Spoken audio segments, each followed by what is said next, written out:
ආයුබෝවන් 2015 ජනාධිපතිවරණ සමයේ ලංකා සතසහර හා කැරම් බෝඩ් ගෙන්වීමේ සිද්ධියකට අදාළව රජයට රුපියල් මිලියන 53ක පාඩුවක් සිදු කළයි හිටපු ක්‍රීඩා අමාත්‍ය මහින්දානන්ද අලුත්ගමගේට සහ එවක සතස සභාපති සහ හිටපු වෙළඳ අමාත්‍ය නලින් ප්‍රනාන්දුට වසර 20ක සහ 25ක බරපතල වැඩ සහිත සිරදඬුවම් නියම වෙනවා. මම මේ කතා කරන්න සූදානම් වෙන්නේ එම නඩු කටයුතු සම්බන්ධයෙන් නොවේ.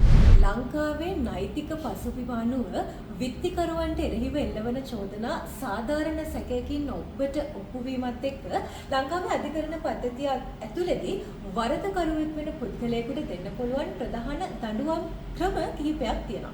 ඒ අතරින් එකක් තමයි දීර්ඝකාලීන සහ කෙටි කාලීන වශයෙන් ලබා දෙන්නට පුළුවන් ලිහිල් සහ බරපතල වැඩ සහිත සිරදඬුවම්. අනෙත් එක ජීවිතාන්තය දක්වා සිරදඬුවම් සහ මරණ දඬුවම්.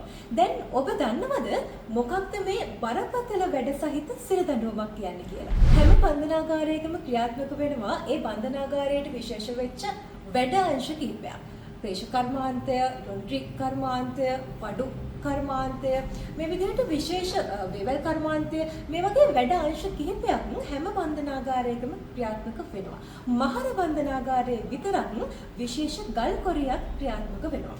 අධිකරණයකින් වරදකරු වෙච්ච පුද්ගලයෙක්ට බරපතල වැඩ සහිතව සිරදඬුවම් නියම වුණොත් ඒ අයට වැඩ කරන්න වෙන්නේ ඔන්න ඔය කියන වැඩ අංශවල. උදේ 7 ඉඳන් හවස 4 වෙනකන් මේ අය මේ වැඩ අංශවල වැඩ කරන්න ඕනේ. ඒ සිරකරුවන්ගේ ශ්‍රේණිය අනුව දවසකට දෛනිකව පුංචිම පුංචි දීවනාවක් එයාලට ලබා දෙනවා. අද වෙනකොට ඔබටත් මටත් මේ සිරකරුවන් නිර්මාණය කරන නිපැයුම් බන්ධනාගාර සුබසාධක වෙළඳසැල් වලින් මිලදී ගැනීමේ හැකියාවකුත් තියෙනවා. වගේම මේ දේවල් අපනයනය කිරීමට අවශ්‍ය ප්‍රතිපාදනත් මේ වෙනකොට නිර්මාණය වෙමින් පවතිනවා.